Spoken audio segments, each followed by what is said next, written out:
Hallelujah. ದೇವರಿಗೆ ಸ್ತೋತ್ರವಾಗಲಿ. ಹೋದ್ವಾರ ಎಲ್ಲರೂ ಕೂಡ ವಾಕ್ಯ ಕೇಳಿದಿರಲ್ಲ. ಹೋದ್ವಾರ ಎಲ್ಲರೂ ವಾಕ್ಯ ಕೇಳಿದಿರಲ್ಲ. ಯಾವ್ದ್ರ ಕುರಿತಾಗಿ ಹೇಳಿದ್ದೆ ನಾನು? ನೆನಪಿದೆನಾ? ಯಾವುದ್ರ ಬಗ್ಗೆ ಹೇಳಿ?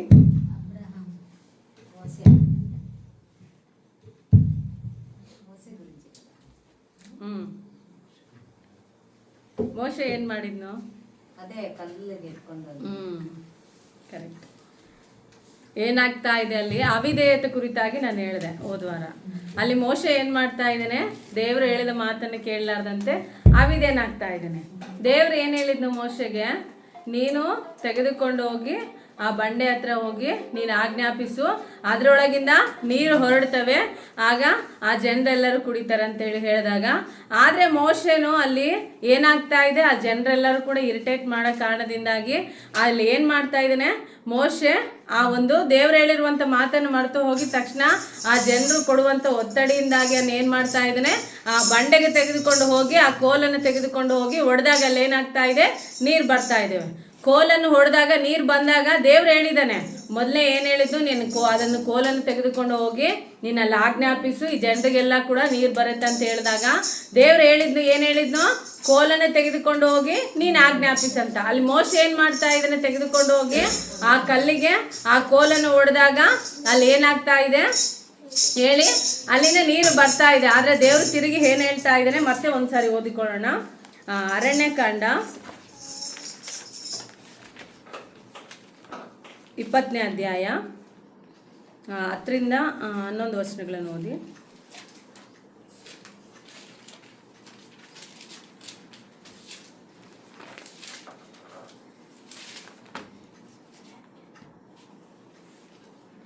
ಅರಣ್ಯಕಾಂಡ 20ನೇ ಅಧ್ಯಾಯ 10ರಿಂದ. ಆರೋನನ ಜೊತೆಯಲ್ಲಿ ಸಮೂಹದವರನ್ನು ಆ ಕಡಿವಾದ ಬಂಡೆಗೆದುರಾಗಿ ಕೂಡಿಸಿ ಅವರಿಗೆ, ದ್ರೋಹಿಗಳೇ ಕೇಳಿರಿ, ನಾವು ಈ ಬಂಡೆಯೊಳಗಿಂದಲೇ ನಿಮಗೋಸ್ಕರ ನೀರನ್ನು ಬರಮಾಡಿಕೋ ಎಂದು ಹೇಳಿ ಕೈಯೆತ್ತಿ ತನ್ನ ಕೈಯಲ್ಲಿರುವ ಕೋಲಿನಿಂದ ಆ ಬಂಡೆಯನ್ನು 2 ಸಾರಿ ಹೊಡೆದನು. ಆಗ ನೀರು ಪ್ರವಾಹವಾಗಿ ಹೊರಟಿತು. ಸಮೂಹದವರು ಅದರ ಪಶುಗಳು ಕುಡಿದರು. ಮುಂದೆ ನಾವು ನೋಡ್ತಾ ಇದ್ದೀವಿ. ಆಗ ಯೆಹೋವನು ಮೋಶೆ ಆರೋನನಿಗೆ, ನೀವು ನನ್ನನ್ನು ನಂಬದವರಾಗಿ ಇಸ್ರಾಯೇಲರ ಎದುರಿನಲ್ಲಿ ನನ್ನ ಗೌರವವನ್ನು ಕಾಪಾಡದೆ ಹೋದದರಿಂದ ಈ ಸಮೂಹದವರನ್ನು ನಾನು ಅವರಿಗೆ ವಾಗ್ದಾನ ಮಾಡಿದ ದೇಶದೊಳಗೆ ನೀವು ಕರೆದುಕೊಂಡು ಹೋಗಕೂಡದು ಎಂಬುದಾಗಿ ಹೇಳಿದ್ನು. ದೇವರಿಗೆ ಸ್ತೋತ್ರವಾಗಲಿ. ಆ ಕಡೆ ವಾರ ನಾನು ಹೇಳಿದೆ, ಅಬ್ರಹಾಮನನ್ನು ದೇವರ ಆಶೀರ್ವಾದ ಮಾಡಲಿಕ್ಕೆ ಏನೆಲ್ಲ ಕಾರಣಗಳಂತೇಳಿ ಹೇಳಿದೆ. ಅದೇ ಒಂದು ವೇಳೆ ದೇವರ ಆಶೀರ್ವಾದ ಮಾಡಬೇಕಾದ್ರೆ ನಾವೇನೆಲ್ಲ ಮಾಡ್ಬೇಕಂತೇಳಿ ಅದನ್ನು ನಾನು ಆ ವಾಕ್ಯದ ಕುರಿತಾಗಿ ಹೇಳಿದೆ. ಇಲ್ಲಿ ಹೋದ್ವಾರ ನಾನು ಹೇಳಿದೆ ಅವಿಧೇಯತೆ ಎನ್ನುವಂಥದ್ದು ಕುರಿತಾಗಿ ಹೇಳಿದೆ. ಅವಿಧೇಯತೆ ಅಂತಂದ್ರೆ ನಾವು ದೇವರ ಮಾತನ್ನು ಕೇಳದೆ ಹೋದಾಗ ಏನೆಲ್ಲ ಆಶೀರ್ವಾದಗಳನ್ನು ನಾವು ಕಳೆದುಕೊಳ್ತೇವೆ ಎಂಬುದರ ಕುರಿತಾಗಿ ನಾನು ಹೇಳಿದೆ. ಮೊದಲನೇ ಪಾಯಿಂಟ್ ಮಾತ್ರ ನಾನು ಹೋದ್ವಾರ ಹೇಳಿದೆ. ನನ್ಗೆ ಅವಕಾಶ ಇದ್ರೆ ಇನ್ನೂ ಬಹಳಷ್ಟು ಪಾಯಿಂಟ್ಸ್ ಇದಾವೆ, ನಾನು ಮುಂದಿನ ವಾರದಿಂದ ಹೇಳ್ತೇನೆ ಅಂತೇಳಿ ಹೋದ್ವಾರ ನಿಮ್ಗೆ ಹೇಳಿದೆ. ಹೋದ್ವಾರ ನಾನು ನಿಮ್ಗೆ ಹೇಳಿರುವಂಥದ್ದೇನು? ಅವಿಧೇಯತೆ ಅಂತಂದ್ರೆ ಮೋಶೆ ಏನ್ ಮಾಡ್ತಾ ಇದ್ದಾನೆ? ದೇವರು ನಾನು ಹೇಳಿರುವಂತ ಮಾತನ್ನು ನೀನು ಆ ಜನರಿಗೆ ಹೋಗಿ ಆ ಒಂದು ಬಂಡೆಗೆ ಆಜ್ಞಾಪಿಸು, ನಾನು ಅದರೊಳಗಿಂದ ನಾನು ನೀರನ್ನು ಕೊಟ್ಟು ಅವರ ದಾಹವನ್ನು ತೀರಿಸ್ತೇನೆ ಎಂಬುದಾಗಿ ಹೇಳಿದಾಗ ಅಲ್ಲಿ ಮೋಶೆ ಏನ್ ಮಾಡ್ತಾ ಇದ್ದಾನೆ? ದೇವರ ಮಾತಿಗೆ ಮೀರಿ ಆ ಕೋಲನ್ನು ತೆಗೆದುಕೊಂಡು ಹೋಗಿ ಆ ಬಂಡೆಗೆ ಹೊಡೆದಾಗ ಅಲ್ಲಿ ಏನಾಗ್ತಾ ಇದೆ? ನೀರು ಪ್ರವಾಹವಾಗಿ ಬರ್ತಾ ಇದೆ. ಆದ್ರೆ ದೇವರೇನು ಹೇಳಿರುವಂಥದ್ದು? ಆ ಕೋಲನ್ನು ತೆಗೆದುಕೊಂಡು ಹೋಗಿ ನೀನು ಆಜ್ಞಾಪಿಸು ಅಂತ ಹೇಳಿದಾಗ ಅದಕ್ಕೆ ವಿರುದ್ಧವಾಗಿ ಅಲ್ಲಿ ಮೋಶೆ ಏನ್ ಮಾಡ್ತಾ ಇದ್ದಾನೆ? ಆ ಬಂಡೆಗೆ ಹೋಗಿ ಹೊಡಿತಾ ಇದ್ದಾನೆ. ಅದಕ್ಕೋಸ್ಕರವಾಗಿ ದೇವರು ಏನ್ ಹೇಳ್ತಾ ಇದ್ದಾನೆ? ಮೋಶೆಗೆ ಹೇಳ್ತಾ ಇದ್ದಾನೆ, ನೀನು ಈ ಸಮೂಹದವರು ನಾನು ಮಾಡಿರುವಂತ ವಾಗ್ದಾನ ದೇಶದೊಳಗೆ ಕರೆದುಕೊಂಡು ಹೋಗಕೂಡದು ಎಂಬುದಾಗಿ ಹೇಳುವಂತ ಮಾತನ್ನ ನಾವು ನೋಡ್ತಾ ಇದ್ದೀವಿ. ಅಲ್ಲಿ ಮೋಶೆ ಕಾನಾನ್ ದೇಶಕ್ಕೆ ಸೇರಬೇಕಾದಂತ ಒಂದು ಆಶೀರ್ವಾದವನ್ನು ಕಳೆದುಕೊಳ್ಳುವಂಥದ್ದನ್ನು ನಾವು ನೋಡ್ತಾ ಇದ್ದೇವೆ. ಮೊದಲಾಗಿ ಮೋಶೆ ದೇವರು ವಾಗ್ದಾನ ಮಾಡಿರುವಂಥ ದೇಶಕ್ಕೆ ಹೋಗುವಂಥ ಆಶೀರ್ವಾದವನ್ನು ಮೋಶೆ ಕಳೆದುಕೊಂಡು, ಎರಡನೇದಾಗಿ ದೇವರ ಮಾತಿಗೆ ಅವಿಧೇಯರಾದಂಥ ಇನ್ನೊಬ್ಬ ವ್ಯಕ್ತಿಯ ಕುರಿತಾಗಿ ನಾವು ನೋಡಿಕೊಳ್ಳೋಣ. ಅದಕ್ಕೆ ಯೋನನ ಪುಸ್ತಕ ಪ್ರವಾದನೆ ಗ್ರಂಥ ತೆಗಿರಿ, ಪೇಜ್ ನಂಬರ್ ಬಂದ್ಬಿಟ್ಟು 980. ಬೇಗ ತೆಗಿರಿ. ಯೋನನ ಪುಸ್ತಕ 1-3 ವಚನಗಳನ್ನು ಓದಿ.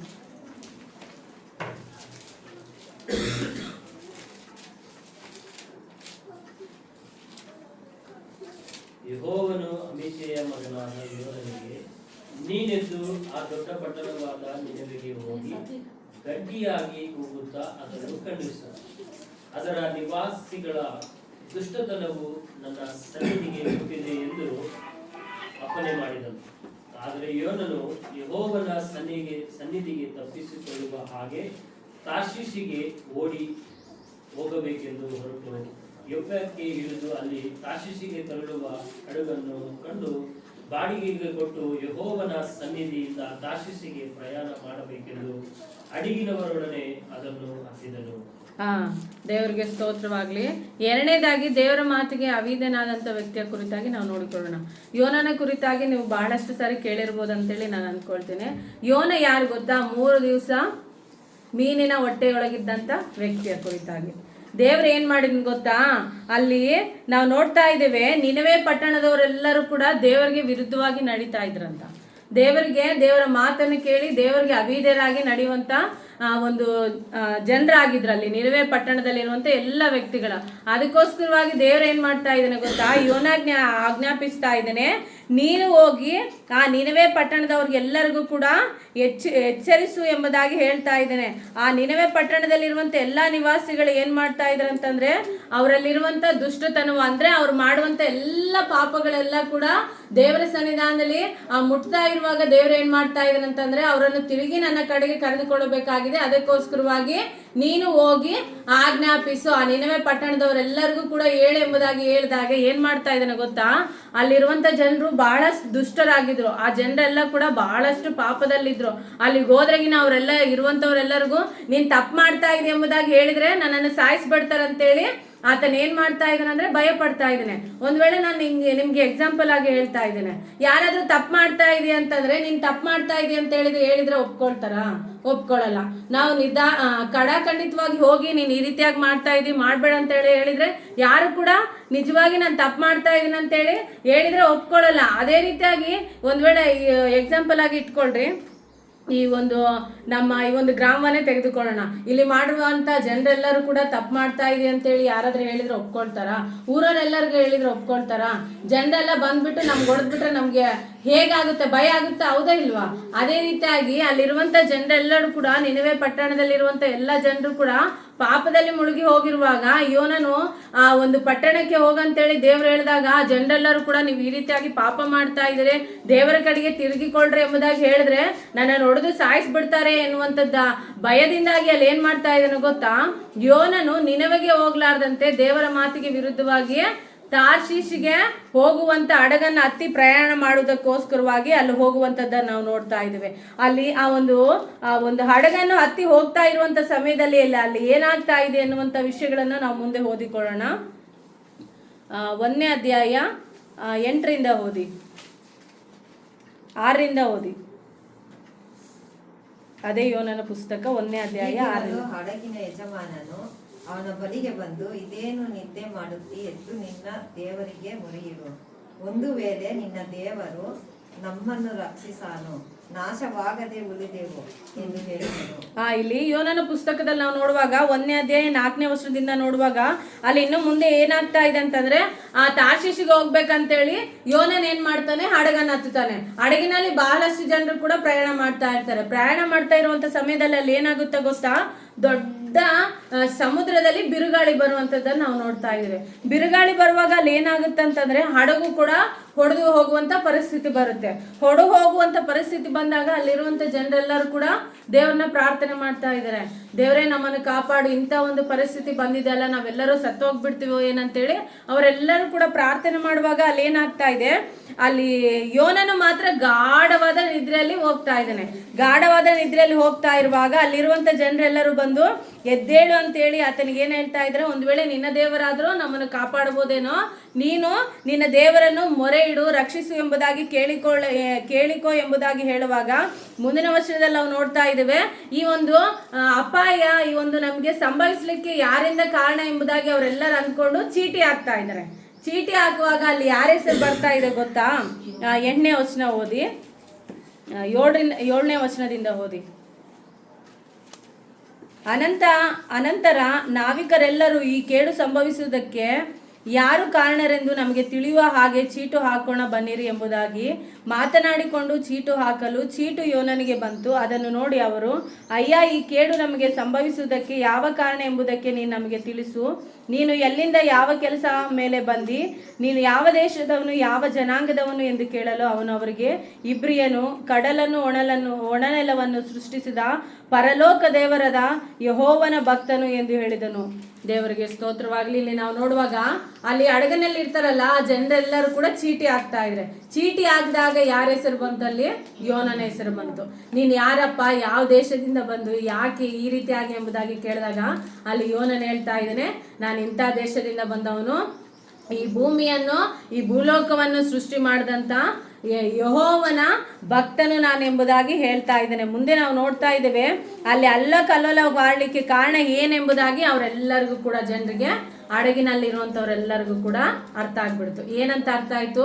ಯೋನನು ದೇವರ ಮಾತಿಗೆ ವಿರುದ್ಧವಾಗಿ ನೆನವೆಗೆ ಹೋಗಬೇಕಾದಂತ ಯೋನನು ತಾರ್ಷೀಷಿಗೆ ಬರ್ತಾ ಇದ್ದಾನೆ, ಈತನಿಂದಾಗಿ ಈ ಅಪಾಯ ಸಂಭವಿಸ್ತಾ ಇದೆ ಎಂಬುದಾಗಿ ಅವರೆಲ್ಲರಿಗೂ ಕೂಡ ಅರ್ಥ ಆದ ತಕ್ಷಣ ಅಲ್ಲಿ ಏನಾಗ್ತಾ ಇದೆ, ಒಂದ್ ವೇಳೆ ನೀವೆಲ್ಲರೂ ಬದುಕುಳಿಬೇಕಾದ್ರೆ ನೀವೇನ್ ಮಾಡ್ರಿ, ನನ್ನನ್ನು ಈ ಹಡಗಿನಿಂದ ಹೊರಗಡೆ ಹಾಕ್ಬಿಡಿ ಎಂಬುದಾಗಿ ಹೇಳುವಂಥದ್ದನ್ನು ನಾವು ನೋಡ್ತಾ ಇದ್ದೇವೆ.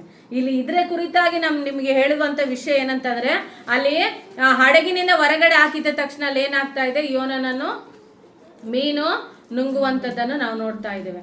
ಆ ನುಂಗಿದಾಗ 3 ದಿವಸಗಳ ಕಾಲ ಅಲ್ಲಿ ಏನಾಗ್ತಾ ಇದೆ, ಯೋನನು ಮೀನಿನ ಹೊಟ್ಟೆಯೊಳಗೆ ಇರ್ತಾ ಇದ್ದಾನೆ. ಇಲ್ಲಿ ಕೇಳ್ರಿ, ಇದೆಲ್ಲ ಕೂಡ ಸಂಡೇ ಸ್ಕೂಲಲ್ಲಿ ಹೇಳುವಂಥ ವಿಷಯಗಳೇ. ನಿಮಗೆ ಗೊತ್ತಿದ್ದಾನೆ ಇಲ್ಲ ಗೊತ್ತಿಲ್ಲ, ಆದರೆ ಇಲ್ಲಿ ನಾವು ನೋಡ್ತಾ ಇದ್ದೇವೆ ಕ್ಲುಪ್ತವಾಗಿ ನಾವು ನೋಡುವಾಗ 3 ದಿವಸಗಳ ಕಾಲ ಯೋನನ ಏನಾಗ್ತಾ ಇದ್ದಾನೆ, ಮೀನಿನ ಹೊಟ್ಟೆಯೊಳಗೆ ಇರುವಂಥದ್ದನ್ನು ನಾವು ನೋಡ್ತಾ ಇದ್ದೇವೆ. ಯಾಕೆ ಇಲ್ಲಿ ಈ ರೀತಿಯಾದಂಥ ಅಪಾಯ ಸಂಭವಿಸುತ್ತೆ ಎಂಬುದಾಗಿ ನಾವು ಒಂದು ವೇಳೆ ಆಲೋಚನೆ ಮಾಡಬೇಕಾದ್ರೆ ಅಲ್ಲಿ ಏನಾಗ್ತಾ ಇದೆ, ದೇವರ ಮಾತಿಗೆ ಅವಿಧೇಯನಾಗಿ ನಡೀತಾ ಇದ್ದಾನೆ. ಅದಕ್ಕೋಸ್ಕರವಾಗಿ ಅಲ್ಲೆಲ್ಲ ಅಪಾಯಗಳು ಸಂಭವಿಸ್ತಾ ಇದ್ದೇವೆ. ಆ ರೀತಿಯಾದಂಥ ಕಷ್ಟ ಯಾಕೆ ಬರ್ತಾ ಇದೆ? ಯೋನನಿಗೆ ಮೀನಿನ ಹೊಟ್ಟೆಯೊಳಗೆ ಇರಬೇಕಾದಂಥ ಕಷ್ಟ, ಆ ರೀತಿಯಾಗಿ ಸಮುದ್ರದಲ್ಲಿ ಅವರೆಲ್ಲರೂ ತಳ್ಳಬೇಕಾದಂಥ ಕಷ್ಟ ಯಾಕೆ ಬರ್ತಾ ಇದೆ ಅಂತಂದ್ರೆ, ದೇವರ ಮಾತಿಗೆ ಅವಿಧೇಯನಾಗಿದ್ದಾನೆ ಎಂಬುದಾಗಿ ನಾವು ನೋಡ್ತಾ ಇದ್ದೇವೆ. ಆ ರೀತಿಯಾದಂಥ ಇಕ್ಕಟ್ಟಿನ ಪರಿಸ್ಥಿತಿಗಳು ಬರ್ಲಿಕ್ಕೆ ಕಾರಣ ದೇವರ ಮಾತಿಗೆ ಅವಿಧೇಯನಾದ್ರು. ಒಂದ್ ವೇಳೆ ದೇವರ ಮಾತನ್ನು ಕೇಳಿದ್ರೆ ಅಲ್ಲಿಗೆ ಹೋಗಿ ನೇರವಾಗಿ ಹೋದ್ರೆ ಮಧ್ಯದಲ್ಲಿ ಇವೆಲ್ಲ ಕಷ್ಟಗಳು ಬರ್ತಾನೆ ಇರ್ಲಿಲ್ಲ ಯೋನಿಗೆ. ಯಾಕೆ ಬಂದು ಅಂತಂದ್ರೆ, ಯೋನನು ದೇವರ ಮಾತಿಗೆ ಅವಿಧೇಯನಾದ್ರು. ಆದ್ಮೇಲೆ ಮುಂದೆ ನಾವು ನೋಡ್ತಾ ಇದ್ದೀವಿ, ಯೋನನು ತಿರುಗಿ ದೇವರನ್ನು ಪ್ರಾರ್ಥಿಸಿದಾಗ ದೇವರ ಆಜ್ಞಾಪಿಸ್ನು. ಅದಕ್ಕೋಸ್ಕರವಾಗಿ 3 ದಿನಗಳ ಕಾಲ ಆ ಒಂದು ಮೀನು ಯೋನನನ್ನು ತಿನ್ಲಿಲ್ಲ. ಅರ್ಥ ಆಯ್ತಾ? ತಿನ್ಲಾರ್ದೆ ಮೀನಿನ ಹೊಟ್ಟೆ ಒಳಗೆ ಬದುಕಿದ್ನಂತ. ಎಷ್ಟು ಅದ್ಭುತವಾದಂಥ ವಾಕ್ಯಗಳಂತಂದ್ರೆ ನಾವು ವರ್ಣಿಸಲು ವಿವರಿಸಲು ಕೂಡ ಸಾಧ್ಯ ಇಲ್ಲ. ಸಮುದ್ರದಲ್ಲಿ ನಾವು ನೋಡ್ತಾ ಇದ್ದೇವೆ, ಯಾರನ್ನು ಬಿದ್ರಂತಂದ್ರೆ ತಿಮ್ಮಿಂಗ್ಳುಗಳು ತಿಂದು ಚೂರು ಮಾಡಿ ರಕ್ತ ಬಂದ್ಬಿಡುತ್ತೆ ಯಾವುದಾದ್ರೂ ಮನುಷ್ಯರನ್ನ ಕಚ್ಚಿದ್ರೆ.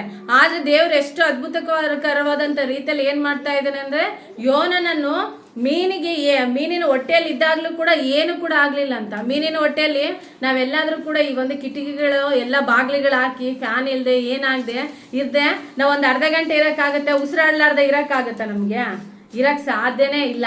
ಉಸಿರಾಡ್ಲಾರ್ದಂಗ ನಾವೇನಾಗ್ಬಿಡುತ್ತೇವೆ ಅಂತಂದ್ರೆ ಸತ್ತೋಗ್ಬಿಡ್ತೇವೆ. ಹೊರಗಿಂದ ನಮಗೆ ಗಾಳಿ ಬೇಕು, ಹೌದಾ ಇಲ್ವಾ? ಆಹಾರ ಬೇಕು, ಎಲ್ಲ ಬೇಕು, ಹೌದಾ ಇಲ್ವಾ? ಏನಿಲ್ಲದೆ ನಾವು ಬದುಕಲು ಸಾಧ್ಯನಾ? ಬದುಕಲು ಸಾಧ್ಯನೇ ಇಲ್ಲ, ಹೌದಾ ಇಲ್ವಾ?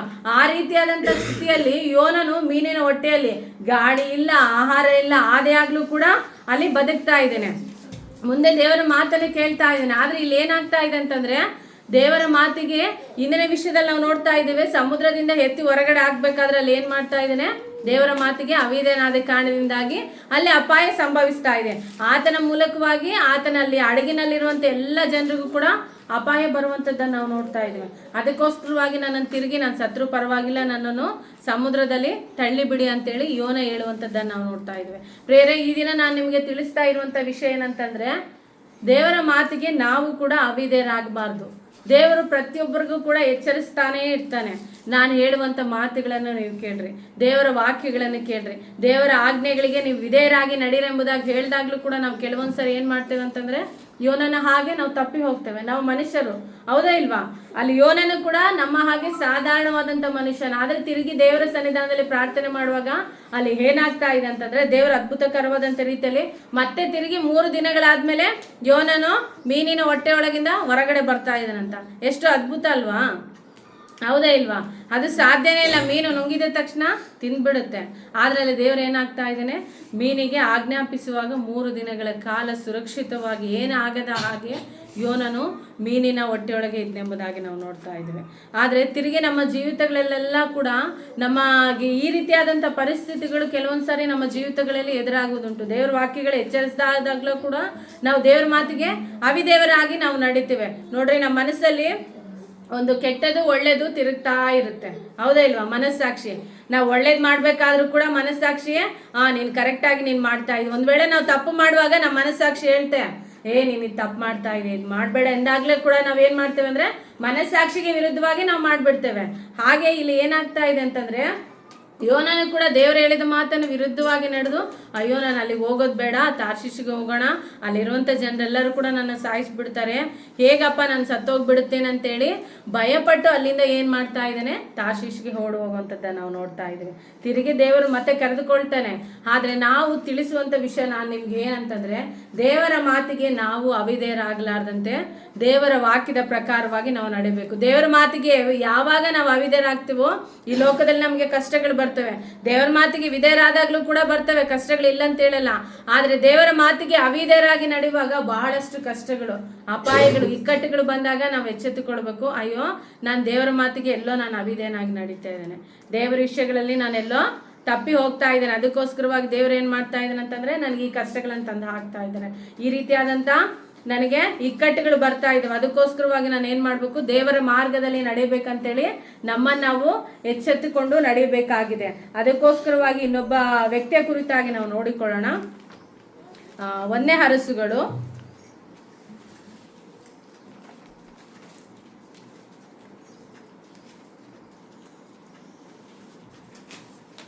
13ನೇ ಅಧ್ಯಾಯ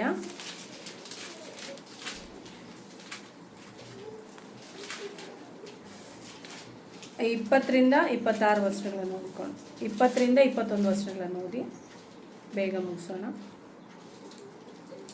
20ರಿಂದ 21 ವರ್ಷಗಳು. 1ನೇ ಅರಸುಗಳು 13ನೇ. ಅವರು ಊಟ ಮಾಡುತ್ತಿರುವಾಗ ದೇವರ ಮನುಷ್ಯನು ಹಿಂದಕ್ಕೆ ಕರತಂದ ಪ್ರವಾದಿಗೆ ಯೆಹೋವನು ಒಂದು ವಾಕ್ಯವನ್ನು ದಯಪಾಲಿಸಿದನು. ಅವನು ಯೆಹೂದ ದೇಶದವನಾದ ಆ ದೇವರ ಮನುಷ್ಯನಿಗೆ, ನಿನ್ನ ದೇವರಾದ ಯೆಹೋವನು ನಿನಗೆ ಈ ಸ್ಥಳದಲ್ಲಿ ಅನ್ನಪಾನಗಳನ್ನು ತೆಗೆದುಕೊಳ್ಳಬಾರದೆಂದು ಆಜ್ಞಾಪಿಸಿದರು. ನೀನು ಆತನ ಆಜ್ಞೆಯನ್ನು ಮೀರಿ ಅವಿಧೇಯನಾಗಿ ಅನ್ನಪಾನಗಳನ್ನು ತೆಗೆದುಕೊಳ್ಳುವುದಕ್ಕೋಸ್ಕರ ಹಿಂದಿರುಗಿ ಬಂದದರಿಂದ ನಿನ್ನ ಶವವು ನಿನ್ನ ಕುಟುಂಬ ಸ್ಮಶಾನ ಭೂಮಿಯನ್ನು ಸೇರುವುದೇ ಇಲ್ಲವೆಂದು ಯೆಹೋವನು ಹೇಳುತ್ತಾನೆ ಅಂದನು. ಇಲ್ಲಿ ಒಬ್ಬ ಪ್ರವಾದಿಯ ಕುರಿತಾಗಿ ನಾವು ನೋಡ್ತಾ ಇದ್ದೇವೆ. ಇಲ್ಲಿ ಪ್ರವಾದಿ ಕುರಿತಾಗಿ ನಾವು ನೋಡುವಾಗ ಇಲ್ಲಿ ದೇವರ ಮನುಷ್ಯನ ಕುರಿತಾಗಿ ಕೂಡ ಇದೆ. ಇಲ್ಲಿ ಒಬ್ಬ ಪ್ರವಾದಿ ಇದ್ದಾನೆ, ಇಲ್ಲಿ ಒಬ್ಬ ದೇವರ ಮನುಷ್ಯ ಇದ್ದಾನೆ. ಇಲ್ಲಿ ಮುಂದಿನ ವಚನಗಳಲ್ಲಿ ಬಹಳಷ್ಟು ವಿಷಯಗಳುಂಟು, ಆದರೆ ಅದರ ಹಿಂದಿನ ವಿಷಯಗಳ ಹೇಳೋದಕ್ಕೆ ನನಗೆ ಟೈಮ್ ಇಲ್ಲ. ಆದರೆ 13ನೇ ಅಧ್ಯಾಯ 11ನೇ ವಚನದಿಂದ ನಾವು ನೋಡ್ತಾ ಇರುವಾಗ ಇಲ್ಲಿ ಏನಾಗ್ತಾ ಇದೆ ಅಂತಂದ್ರೆ, ಅಲ್ಲಿ ಒಬ್ಬ ಪ್ರವಾದಿಯಾದಂಥ ಒಬ್ಬ ಮುದುಕನಿದ್ದನು. ಅಲ್ಲಿ ಏನಾಗ್ತಾ ಇದೆ ಅಂತಂದ್ರೆ, ಇಂದಿನ ಘಟನೆಯಲ್ಲಿ ನಾವು ನೋಡುವಾಗ ಆತನು ಯಾವ ರೀತಿಯಾಗಿ ಅದ್ಭುತ ಮಾಡಿದ್ನು, ಏನೆಲ್ಲ ಆಶ್ಚರ್ಯ ಕಾರ್ಯಗಳನ್ನು ಮಾಡಿದ್ನು, ಅದರ ಕುರಿತಾಗಿ ಈ 1ನೇ ಅರಸುಗಳು 13ನೇ ಅಧ್ಯಾಯ 1ರಿಂದ 10 ವಚನಗಳಲ್ಲಿ ನಾವು ನೋಡ್ತಾ ಇದ್ದೇವೆ. ಇಲ್ಲಿ ಒಬ್ಬ ಪ್ರವಾದಿ ಏನ್ ಮಾಡ್ತಾ ಇದ್ದಾನೆ ಅಂತಂದ್ರೆ, ಆ ಪ್ರವಾದಿ ಮಂಡಳಿಯ ಒಬ್ಬ ಮಕ್ಕಳು ಏನ್ ಮಾಡ್ತಾ ಇದ್ದಾರೆ ಅಂದ್ರೆ, ಆತನು ಮಾಡಿರುವಂತ ಅದ್ಭುತ ಕಾರ್ಯಗಳ ಕುರಿತಾಗಿ ಒಂದು ಮುದುಕನಾದಂಥ ಪ್ರವಾದಿಯ ಹತ್ರ ಬಂದು ತನ್ನ ಮಕ್ಕಳು ಹೇಳ್ತಾ ಇದ್ದಾನೆ, ಈ ರೀತಿಯಾದಂಥ ರೀತಿಯಲ್ಲಿ ಅದ್ಭುತ ಕಾರ್ಯಗಳನ್ನು ಮಾಡಿದ್ನು ಈ ದೇವರ ಮನುಷ್ಯನೆಂಬುದಾಗಿ ಹೇಳಿದಾಗ ಅಲ್ಲಿ ಏನಾಗ್ತಾ ಇದೆ ಅಂತಂದ್ರೆ, ಆತನನ್ನು ಕರೆಸಬೇಕೆಂಬುದಾಗಿ ಮನೆಗೆ ಆಲೋಚನೆ ಮಾಡ್ತಾನೆ. ಆ ಒಂದು ಯೆಹೋವ ಭಕ್ತನಾದಂಥ ಮನುಷ್ಯನಿಗೆ ದೇವರು ಏನ್ ಹೇಳಿರ್ತಾನೆ ಗೊತ್ತಾ, ನೀ ಒಂದು ಊರಲ್ಲಿ ನೀನು ಊಟ ಮಾಡಬಾರ್ದು, ಅಲ್ಲಿ ವಾಸ ಮಾಡಬಾರ್ದು, ಯಾರ ಮನೆ ಹತ್ರ ಹೋಗಬಾರ್ದು, ನೀನು ಇಲ್ಲಿಂದ ತಿರುಗಿ ಹೋಗ್ಬಿಡ್ಬೇಕಂತೇಳಿ ದೇವ್ರು ಹೇಳಿರ್ತಾನೆ. ಅಲ್ಲಿ ಏನಾಗ್ತಾ ಇದೆ ಅಂತಂದ್ರೆ ತಿರುಗಿ ಅದಕ್ಕೆ ವಿರುದ್ಧವಾಗಿ ಒಬ್ಬ ಪ್ರವಾದಿ ಏನ್ ಮಾಡ್ತಾನೆ ಅಂತಂದ್ರೆ ತನ್ನ ಮನೆಗೆ ಕರೆಸಿಕೊಂಡು ಆತನಿಗೆ ಉಪಚಾರ ಮಾಡ್ಬೇಕಂತೇಳಿ ಇಷ್ಟಪಡ್ತಾನೆ. ಇಷ್ಟಪಟ್ಟಾಗ ಆ ಒಂದು ದೇವರ ಮನುಷ್ಯನು ಏನ್ ಹೇಳ್ತಾನಂತಂದ್ರೆ, ದೇವ್ರು ಏನ್ ಹೇಳಿದಾರೆ ಅಂತಂದ್ರೆ, ನಾನು ಇಲ್ಲಿ ಯಾರ ಮನೆಯಲ್ಲಿ ಅನ್ನಪಾನಗಳನ್ನು ತೆಗೆದುಕೊಳ್ಬಾರ್ದು, ನಾನು ಇಲ್ಲಿ ಇರಬಾರ್ದಂತೇಳಿ ದೇವ್ರು ಹೇಳಿದಾನೆ ಅಂತ ಹೇಳಿದಾಗ ಅಲ್ಲಿ ಆ ಪ್ರವಾದಿ ಏನ್ ಮಾಡ್ತಾನೆ ಗೊತ್ತಾ, ಆ ದಿನಮಾನಗಳಲ್ಲಿ ದೇವ್ರು ಏನ್ ಮಾಡ್ತಾ ಅಂತಂದ್ರೆ ಪ್ರವಾದಿಗಳ ಮುಖಾಂತರವಾಗಿ ದೇವರು ಮಾತನಾಡ್ತಾ ಇದ್ದನು ನೇರವಾಗಿ ಪ್ರವಾದಿಗಳಿಗೆ ತಿಳಿಸಿದಾಗ ಆ ಪ್ರವಾದಿಗಳು ಏನ್ ಮಾಡ್ತಾ ಇದೆ ಅಂತಂದ್ರೆ ದೇವರು ತಿಳಿಸುವಂತ ವಿಷಯಗಳನ್ನು ನೇರವಾಗಿ ಮನುಷ್ಯರಿಗೆ ತಿಳಿಸ್ತಾ ಇದ್ರು. ಅದಕ್ಕೋಸ್ಕರವಾಗಿ ಪ್ರವಾದಿ ತಿರುಗಿ ಏನ್ ಹೇಳ್ತಾ ಇದ್ದಾನೆ ಅಂತಂದ್ರೆ ಸುಳ್ಳು ಹೇಳ್ತಾ ಇದ್ದಾನೆ. ದೇವ್ರು ಏನ್ ಹೇಳಿದ್ರೆ ಅಂತಂದ್ರೆ ನನ್ನೊಟ್ಟಿಗೆ ಬಂದು ಮಾತನಾಡಿದಾನೆ, ನೀನ್ ಅನ್ನಪಾನಗಳನ್ನ ತೆಗೆದುಕೊಂಡು ನಮ್ಮನೆ ಊಟ ಮಾಡ್ಬೋದು ಅಂತೇಳಿ ದೇವ್ರು ನನ್ನ ಹತ್ರಗೆ ಮಾತನಾಡಿ ಹೇಳಿದಾನೆ. ಅದಕ್ಕೋಸ್ಕರವಾಗಿ ನೀನ್ ನಮ್ಮನೆಗೆ ಬಂದು ಊಟ ಮಾಡಿ ಇಲ್ಲೇ ಅನ್ನಪಾನಗಳನ್ನು ತೆಗೆದುಕೊಂಡು ಹೋಗು ಅಂತೇಳಿ ಹೇಳಿದಾಗ ಅಲ್ಲಿ ಏನಾಗ್ತಾ ಇದೆ ಅಂತಂದ್ರೆ ಆ ಮನುಷ್ಯನು ಬಂದು ಈ ಪ್ರವಾದಿಯ ಮನೆಯಲ್ಲಿ ಊಟಗಳನ್ನು ತೆಗೆದುಕೊಂಡು ಹೋಗ್ತಾನೆ. ತಿರುಗಿ ಊಟವನ್ನು ತೆಗೆದುಕೊಂಡು ಹೋಗಿದ ತಕ್ಷಣ ದೇವ್ರು ಏನ್ ಮಾಡ್ತಾ ಇದ್ದಾನೆ ಗೊತ್ತಾ, ಆ ಪ್ರವಾದಿಗೆ ಹೇಳ್ತಾ ಇದ್ದಾನೆ, ಈ ಮನುಷ್ಯನು ನಿನ್ನ ಒಂದು ಸ್ಥಳದಲ್ಲಿ ಅನ್ನಪಾನಗಳನ್ನು ತೆಗೆದುಕೊಂಡ ಕಾರಣ ಈ ಮನುಷ್ಯನು ಬದುಕುವುದಿಲ್ಲ ಎಂಬುವಂತ ವಿಷಯವನ್ನು ದೇವರು ಹೇಳುವಂತದ್ದನ್ನು ನಾವು ನೋಡ್ತಾ ಇದ್ದೇವೆ. ಹೌದಾ ಇಲ್ವಾ? ಇಲ್ಲಿ ನೋಡು, ಈ ವಿಷಯದ ಕುರಿತಾಗಿ ನಾನು ನಿಮ್ಗೆ ಹೇಳುವಂತ ವಿಷಯ ಏನಂತಂದ್ರೆ ಅರ್ಥ ಆಗ್ತಾ ಇದೆಯಲ್ಲ, ಇಲ್ಲಿ ಒಬ್ಬ ಪ್ರವಾದಿ ಮತ್ತೆ ದೇವರ ಮನುಷ್ಯನು. ಅರ್ಥ ಆಯ್ತಾ? ಒಬ್ಬ ಪ್ರವಾದಿಗೆ ಕುಟುಂಬದಲ್ಲಿರುವಂತ ಮಕ್ಕಳು ಏನ್ ಬಂದು ಹೇಳ್ತಾ ಇದ್ದಾನೆ, ಆ ದೇವರ ಮನುಷ್ಯನು ಈ ರೀತಿಯಾಗಿ ಅದ್ಭುತ ಮಾಡ್ತಾ ಇದ್ರು, ಆ ಮನುಷ್ಯನನ್ನು ಹೇಗಾದ್ರೂ ಕರೆದುಕೊಂಡು ಬಂದು ಅನ್ನಪಾನಗಳನ್ನು ಕೊಡೋದಕ್ಕೆ ನಮ್ಮನೆ ಕರೆದುಕೊಂಡು ಬರೋಣ ಅಂತ ಹೇಳಿ ಹೇಳ್ತಾರೆ. ಇವು ನಿಮಗೆ ವಿಮೋಚನೆ ಕಾಂಡದಿಂದ ಈ ಪುಸ್ತಕಗಳನ್ನೆಲ್ಲ ಓದ್ತಾ ಇರುವಾಗ ಅರ್ಥ ಮಾಡಿಕೊಳ್ಳೋದು ಸ್ವಲ್ಪ ಬಹಳ ಕಷ್ಟ. ಅದಕ್ಕೆ ನಾನು ನಿಮಗೆ ಈಸಿಯಾಗಿ ಹೇಳ್ತಾ ಇದ್ದೀನಿ. ಅಷ್ಟು ಬೇಗ ತಲೆಯಲ್ಲಿ ತೂರಲ್ಲ. ಯಾಕಂತಂದ್ರೆ ಇವು ದೇವರ ವಾಕ್ಯಗಳು. ನಾವು ಟಿವಿಯಲ್ಲಿ ಯಾವುದಾದ್ರೂ ಶೋ ನೋಡಿದ ತಕ್ಷಣ ಏನಾಗ್ಬಿಡುತ್ತೆ ಹೇಳ್ರಿ, ಬೇಗ ನೆನ್ಪಿಟ್ಕೊಂಡ್ಬಿಡ್ತೀವಿ. ಸೀರಿಯಲ್ಗಳಾಗ್ಲಿ ಅಷ್ಟೇ, ನಾನು ನಿಮ್ಗೆಲ್ಲ ಎಲ್ಲರ ಕುರಿತಾಗಿ ಹೇಳ್ತಾ ಇದ್ದೀನಿ, ಬೇಗ ಹೋಗ್ಬಿಡುತ್ತೆ. ಅದೇನಂತಂದ್ರೆ ಈ ಲೋಕದಲ್ಲಿರುವಂತ ಸೈತಾನನ ಕಾರ್ಯಗಳವು ಬೇಗ ತೂರ್ತವೆ. ಆದ್ರೆ ದೇವರ ವಾಕ್ಯಗಳು ಬೇಗ ಹೋಗಲ್ಲ. ಯಾಕಂತ ಹೇಳ್ರಿ, ಇವು ಸಜೀವವಾದಂತ ವಾಕ್ಯಗಳು, ಜೀವವಾದಂತ ವಾಕ್ಯಗಳು. ಇವು ಕೇಳಿ ನಾವು ತಿಳ್ಕೊಂಡ್ಬಿಟ್ರೆ ಆಶೀರ್ವಾದ ಹೊಂದ್ಕೊಳ್ಬಿಡ್ತೀವಿ. ಹೌದಾ ಇಲ್ಲ? ಅದಕ್ಕೋಸ್ಕರವಾಗಿ ಸೈತಾನನ್ ಏನ್ ಮಾಡ್ತಾನೆ ಗೊತ್ತಾ, ಬೇಗ ಅರ್ಥ ಆಗ್ಲಾರ್ದಂಗೆ ಈ ವಾಕ್ಯಗಳನ್ನ ಮಾಡ್ಬಿಡ್ತಾನೆ. ಅದಕ್ಕೆ ಇಲ್ಲಿ ಏನಾಗ್ತಾ ಇದೆ ಅಂತಂದ್ರೆ ಆ ಪ್ರವಾದಿ ಏನ್ ಮಾಡ್ತಾ ಇದ್ದಾನೆ, ಅನ್ನಪಾನಗಳನ್ನು ತೆಗೆದುಕೊಳ್ಬಾರ್ದಾಗಿತ್ತು ಆ ಒಂದು ದೇವರ ಮನುಷ್ಯನ. ಆದ್ರೆ ದೇವ್ರು ನನ್ಗೆ ಹೇಳಿದಾನೆ, ನಮ್ಮ ಮನೆಗೆ ಬಂದು ನೀನು ಊಟ ಮಾಡೋಗಂತೇಳಿ ಹೇಳ್ಬಿಡ್ತಾನೆ. ಅಲ್ಲಿ ಹೇಳಿದ ತಕ್ಷಣ ಅಲ್ಲಿ ಏನಾಗ್ತಾ ಇದೆ ಗೊತ್ತಾ, ದೇವ್ರು ಈ ಮನುಷ್ಯನಿಗೆ ಹೇಳಿದ್ನು, ನೀನು ಈ ಊರಲ್ಲಿ ಅನ್ನಪಾನಗಳನ್ನು ತೆಗೆದುಕೊಳ್ಬಾರ್ದು, ಈ ಊರಲ್ಲಿ ನೀನು ಇರಬಾರ್ದು ಅಂತೇಳಿ, ಯಾರ ಮನೆಯಲ್ಲಿ ಊಟ ಮಾಡಬಾರ್ದು ನೀನು ಅಂತೇಳಿ ಹೇಳಿರ್ತಾನೆ. ಅದಕ್ಕೆ ವಿರುದ್ಧವಾಗಿ ಅಯ್ಯೋ ದೇವ್ರು ಈ ಮನುಷ್ಯನಿಗೆ ಹೇಳಿದಾನಲ್ಲ, ನಾನು ಇವ್ರ ಮನೇಲಿ ಊಟ ಮಾಡ್ಬಿಡ್ತೇನೆ, ದೇವರೇ ಹೇಳಿದ್ಮೇಲೆ ನಾನು ಯಾಕೆ ಊಟ ಮಾಡ್ಲಾರ್ದಂಗೆ ಇರೋದು ಅಂತೇಳಿ ಊಟ ಮಾಡ್ತೇನೆ. ಊಟ ಮಾಡಿದ ತಕ್ಷಣ ಅಲ್ಲಿ ಏನಾಗ್ತಾ ಇದೆ ಗೊತ್ತಾ, ಮುಂದಿನ ವರ್ಷದಲ್ಲಿ ನಾವು ನೋಡ್ತಾ ಇದ್ದೇವೆ, ದೇವರ ಮನುಷ್ಯನು ಸ್ವಲ್ಪ ದೂರ ಹೋದ ನಂತರ ಒಂದು ಸಿಂಹವು ಅವನಿಗೆ ಎದುರಾಗಿ ಬಂದು ಅವನನ್ನು ಕೊಂದು ಹಾಕಿತು. ಅವನ ಶವವು ದಾರಿಯಲ್ಲೇ ಬಿದ್ದಿತು. ಕತ್ತೆಯು ಸಿಂಹವು ಶವದ ಹತ್ತಿರ ನಿಂತುಕೊಂಡಿದ್ದವೆಂಬುದಾಗಿ ನಾವು ನೋಡ್ತಾ ಇದ್ದೇವೆ. ಅರ್ಥ ಆಯ್ತಾ? ಇಲ್ಲಿ ನಾವು ನೋಡ್ತಾ ಇದ್ದೇವೆ, ದೇವರ ಮಾತು ಕೇಳಿದ್ನು. ಆದ್ರೆ ದೇವರು ಇನ್ನೊಬ್ಬ ವ್ಯಕ್ತಿಗೆ ಈ ಮಾತು ಹೇಳಿದಾನೆ, ನಾನು ಇವ್ರ ಮನೇಲಿ ಊಟ ಮಾಡ್ಬೋದು ಅಂತೇಳಿ ಹೇಳಿದ ತಕ್ಷಣ ಅವನು ಏನ್ ಮಾಡ್ತಾ ಇದ್ದಾನೆ ಅಂತಂದ್ರೆ ದೇವ್ರು ಹೇಳಿದ ಮಾತು ಮರ್ತು ಹೋಗ್ತಾ ಇದ್ದಾನೆ. ದೇವ್ರು ಈ ವ್ಯಕ್ತಿಗೆ ಹೇಳಿದಾನೆ ಊಟ ಮಾಡ್ಬೋದು ಅಂತೇಳಿ. ಅಲ್ಲಿ ಆ ಮಾತನ್ನ ನಾವು ನೋಡ್ತಾ ಇದ್ದೇವೆ. ಬೇರೆ ಲೋಕದಲ್ಲಿ ನಾವು ಜೀವಿಸುವಾಗ ದೇವರ ವಾಕ್ಯಗಳ ಪ್ರಕಾರವಾಗಿ ನಾವು ನಡೀತಾ ಇರ್ತೇವೆ. ಆದ್ರೆ ಕೆಲವೊಂದ್ಸರಿ ಏನ್ ಮಾಡ್ತೇವೆ ಅಂತಂದ್ರೆ ಕೆಲವೊಂದು ಬೋಧನೆಗಳ ಮೂಲಕವಾಗಿ, ಕೆಲವೊಂದು ವ್ಯಕ್ತಿಗಳ ಮೂಲಕವಾಗಿ ನಾವು ದಾರಿ ತಪ್ಪಿ ಹೋಗುವಂತದ್ದನ್ನ ನಾವು ನೋಡ್ತಾ ಇದ್ದೇವೆ. ದಾರಿ ತಪ್ಪಿ ಹೋಗುವಾಗ ದೇವರ ಆಶೀರ್ವಾದಗಳನ್ನ ನಾವು ಕಳೆದುಕೊಳ್ಳಿಕ್ಕೆ ಈ ರೀತಿಯಾದಂತ ರೀತಿಯಲ್ಲಿ ಕೂಡ ನಾವು ಸಾಧ್ಯ. ಈ ಲೋಕದಲ್ಲಿ ನಾವು ನೋಡ್ತಾ ಇದ್ದೇವೆ, ಈ ದಿನಮಾನಗಳಲ್ಲಿ ಸುಳ್ಳು ಬೋಧನೆಗಳು ಕೂಡ ಬರ್ತಾ ಇದ್ದೇವೆ. ಅರ್ಥ ಆಯ್ತಾ? ಸುಳ್ಳು ಬೋಧನೆಗಳು ಯಾವುವು, ಸತ್ಯವಾದಂತ ವಾಕ್ಯ ಅದು ಎಲ್ಲಿ ಸತ್ಯವಾದಂತ ವಾಕ್ಯಗಳು ಪ್ರಕಟಣೆ ಆಗ್ತಾ ಇದ್ದೇವೆ ಅನ್ನುವಂಥದ್ದು ಕೂಡ ನೀವು ತಿಳಿದುಕೊಳ್ಳಬೇಕಾಗಿದೆ. ಅರ್ಥ ಆಯ್ತಾ? ಈ ದಿನಮಾನಗಳಲ್ಲಿ ಬಹಳಷ್ಟು ಕಡೆಯಲ್ಲಿ ಬೋಧನೆಗಳು, ಯೆಹೋವ ಸಾಕ್ಷಿಗಳು ತಿರುಗ್ತಾ ಇದ್ದಾರೆ, ಯೆಹೋವ ವಿಟ್ನೆಸ್ ಅಂತೇಳಿ. ಅರ್ಥ ಆಯ್ತಾ? ಅವರು ಕೂಡ ನಾವು ದೇವರ ಕುರಿತಾಗಿ ತಿಳಿಸ್ತೇವೆ ಅಂತೇಳಿ ಹೇಳ್ತಾ ಕೂಡ ದೇವರಿಗೆ ವಿರುದ್ಧವಾದಂತ ವಿಷಯಗಳನ್ನು, ಸತ್ಯವೇದದಲ್ಲಿ ಇಲ್ಲದಾರದೇ ಇರುವಂತ ವಿಷಯಗಳನ್ನು ಕೂಡ ಈ ದಿನಮಾನಗಳಲ್ಲಿ ತಿಳಿಸ್ತಾ ಇದ್ದಾರೆ. ಆ ರೀತಿಯಾದಂತ ದಿನಮಾನಗಳು ಈ ದಿನಮಾನಗಳಾಗಿದ್ದಾವೆ. ಅರ್ಥ ಆಯ್ತಾ? ಎಲ್ಲಿ ಸತ್ಯವಾಗಿ ದೇವರ ವಾಕ್ಯಗಳನ್ನು ಖಂಡಿತವಾಗಿ ವಾಕ್ಯಗಳಿರುವಂತಹ ಬೋಧನೆಗಳನ್ನು ಯಾರು ಮಾಡ್ತಾ ಇದ್ರೆ ಅಂತ ವಾಕ್ಯಗಳು ಯಾವ ಎಂಬುದಾಗಿ ನೀವು ಗ್ರಹಿಸಿ ತಿಳಿದುಕೊಳ್ಳಬೇಕಾಗಿದೆ. ಇಲ್ಲದೆ ಹೋದ್ರೆ ನಾವೇನ್ ಮಾಡ್ತೇವೆ ಅಂತಂದ್ರೆ ಸತ್ಯವೇದ ನಾವು ಓದಿಲ್ಲ ಅಂತಂದ್ರೆ ದೇವರ ವಾಕ್ಯಗಳು ಯಾವುವು, ದೇವರ ಮಾತುಗಳು ಯಾವುವು ಕರೆಕ್ಟಾಗಿ ಕೇಳ್ತಾ ಇದ್ದೇವೆ ಇಲ್ಲ ಎನ್ನುವಂಥದ್ದು ನೀವು ತಿಳಿದುಕೊಳ್ಬೇಕಾಗಿದೆ. ಆ ರೀತಿಯಾಗಿ ಇಲ್ಲಲಾರದೆ ಹೋದ್ರೆ ನಾವೇನ್ ಮಾಡ್ತೇವೆ ಅಂತಂದ್ರೆ ದಾರಿ ತಪ್ಪಿ ಹೋಗುವಂತರಾಗಿದ್ದೇವೆ. ಅದಕ್ಕೆ ದೇವರು ತಿರುಗಿ ಹೇಳುವಂತ ವಿಷಯ ಏನಂತಂದ್ರೆ ನಾವು ದೇವರ ಮಾತಿಗೆ ವಿಧೇಯರಾಗಿ ನಡೆಯಬೇಕು. ವಿಧೇಯರಾಗಿ ನಡೆದೇ ಹೋದ್ರೆ ನಾವೇನ್ ಮಾಡ್ತೇವೆ ಅಂತಂದ್ರೆ ದೇವರಿಂದ ಬರುವಂತ ಆಶೀರ್ವಾದಗಳನ್ನು ನಾವು ಕಳೆದುಕೊಳ್ತೇವೆ. ಇಲ್ಲಿ ನಾವು ನೋಡ್ತಾ ಇದ್ದೇವೆ, ಮೊಟ್ಟ ಮೊದಲಾಗಿ ಮೋಶೆ ಏನ್ ಮಾಡ್ತಾ ಇದ್ದಾನೆ, ದೇವರಿಂದ ಬರುವಂತ ಆಶೀರ್ವಾದಗಳನ್ನು ಕಳೆದುಕೊಳ್ತಾ ಇದ್ದಾನೆ. ಹೇಗೆ? ದೇವರ ಮಾತಿಗೆ ಒಂದೇ ಒಂದು ವಿಷಯ, ದೇವರೇನು ಹೇಳಿದ್ನು, ಆ ಒಂದು ಬಂಡೆಗೆ ಹೋಗಿ ನೀನು ಆಜ್ಞಾಪಿಸ ಅಂತೇಳಿ ಹೇಳಿದ್ನ. ಆದ್ರೆ ಮೋಶೆ ಏನ್ ಮಾಡ್ತಾ ಇದ್ದಾನೆ, ಆ ಬಂಡೆಗೆ ಹೋಗಿ ಕೋಲನ್ನು ತೆಗೆದುಕೊಂಡು ಹೊಡಿತಾ ಇದ್ದಾನೆ. ಅಷ್ಟೊಳಗೆ ಆಶೀರ್ವಾದ ಕಳೆದುಕೊಂಡು, ಹೌದಾ ಇಲ್ವಾ? ಚಿಕ್ಕ ವಿಷಯ ಅದೇನೋ, ಆದ್ರೆ ದೇವ್ರ ವಿಷಯದಲ್ಲಿ ಆ ರೀತಿಯಾಗಿ ಅಲ್ಲ. ಸಣ್ಣ ವಿಷಯ ಆದ್ರೂ ಕೂಡ ದೇವರು ಅದನ್ನ ಲೆಕ್ಕಕ್ಕೆ ತೆಗೆದುಕೊಳ್ತಾರೆ. ಅರ್ಥ ಆಯ್ತಾ? ನಾವು ಯಾಕಂತಂದ್ರೆ ಕೃಪೆ ಕಾಲದಲ್ಲಿದ್ದೀವಿ, ಅದಕ್ಕೋಸ್ಕರವಾಗಿ ನಾವು ತಪ್ಪುಗಳು ಮಾಡಿದಾಗ್ಲೂ ಕೂಡ ದೇವರು ಕ್ಷಮಿಸ್ತಾ ಇದ್ದಾನೆ. ಆದಿಕಾಂಡದಿಂದ ನಾವು ಪುಸ್ತಕದಲ್ಲಿ ನಾವು ನೋಡುವಾಗ ದೇವ್ರ ಮಾತನ್ನು ಕೇಳಿಲ್ಲ ಅಂದ್ರೆ ಕಠಿಣವಾದಂತ ಶಿಕ್ಷೆ ಕೊಡ್ತಾ ಇದ್ದೀವಿ. ಯೇಸು ಕ್ರಿಸ್ತನ ಬಂದ ಮೇಲೆ ನಾವು ಕೃಪೆ ಕಾಲದಲ್ಲಿದ್ದೀವಿ. ಅದಕ್ಕೋಸ್ಕರವಾಗಿ ದೇವರು ಏನ್ ಮಾಡ್ತಾ ಇದ್ದಾನೆ, ನಮಗೆ ನಾವೆಷ್ಟೇ ತಪ್ಪುಗಳು ಪಾಪಗಳು ಮಾಡಿದಾಗ್ಲೂ ಕೂಡ ದೇವರು ನಮ್ಮನ್ನ ಕ್ಷಮಿಸ್ತಾ ಇದ್ದಾನೆ. ಎರಡನೇದಾಗಿ ಯೋನನ ಕುರಿತಾಗಿ ನಾವು ನೋಡಿದ್ವು. ಯೋನ ಏನ್ ಮಾಡ್ತಾ ಇದ್ದಾನೆ, ನಿನೆವೆಗೆ ಹೋಗಂತಂದ್ರೆ ತಾರ್ಷೀಷಿಗೆ ಹೋಗ್ತಾ ಇದ್ದಾನೆ. ತಾರ್ಷೀಷಿಗೆ ಹೋದ ಕಾರಣದಿಂದಾಗಿ ಅಲ್ಲಿ ಅಪಾಯ ಸಂಭವಿಸ್ತಾ ಇದೆ. ಇಲ್ಲಾಂದ್ರೆ ಸಂಭವಿಸ್ತಾ ಇತ್ತಾ ಅಪಾಯ?